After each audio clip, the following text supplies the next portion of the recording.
कि मैं आपको एक इम्पैक्ट दिखाता हूं कि ये जो चेंजेस हैं इन्होंने टैक्स रेट जो है 2014 को सैलरीड आदमी को किस तरह से अफेक्ट करने की कोशिश की है। मसलन आपको मैं एक चार्ट दिखाता हूं जिसमें माहाना आमदनी होगी और जिसमें सैलरी पर एनम होगी यानी सालाना आमदनी होगी, और उसमें बिफोर अमेंडमेंट यानी और आफ्टर अमेंडमेंट यानी इस तब्दीली के बाद और कितनी इंक्रीज है, कितनी परसेंटेज है। तो आप देखते हैं कि 35,000 रुपए जिसकी माहाना आमदनी है उसका यानी सालाना आमदनी होगी 4,20,000 और यानी उसको 1,000 रुपया टैक्स लग रहा है। जो 40,000 रुपए आमदनी वाला है उसको 4,000 रुपया लग रहा है।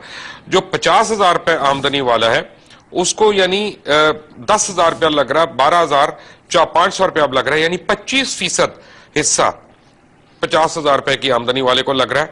60,000 रुपए वाला जो है उसको 34.38% लग रहा है, और यानी 70,000 जिसकी आमदनी है उसको 18.9% लग रहा है। 80,000 जिसकी आमदनी है उसको 13% लग रहा है, और फिर 90,000 जिसकी है उसको 9% लग रहा है। लाख रुपए जिसकी है उसको 8% लग रहा है। मजे की तरफ आने लगा हूं अब मैं। 1,25,000 जिसकी आमदनी है उसको 11% लग रहा है। 1,50,000 जिसकी आमदनी है उसको कितना लग रहा है? 0। उसको 0% टैक्स लग रहा है। 1,50,000 रुपए माहाना आमदनी जिसकी सालाना यानी उसकी कोई इंक्रीज नहीं हुई है, उसकी ना इंक्रीज हुई है ना उसकी वो हुई है जो पहले वो दे रहा था 1,40,000 पूरे साल के ऊपर आराम से उसको वहीं पे रोक दिया हुआ है। और 1,75,000 जिसकी आमदनी थी वो पहले से भी 4% कम दे रहा है।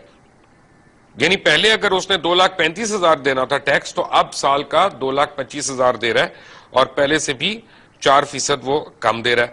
जिसकी 2,25,000 तनख्वाह है वो 37% कम टैक्स देगा, यानी 35, 36, 37% कम टैक्स देगा।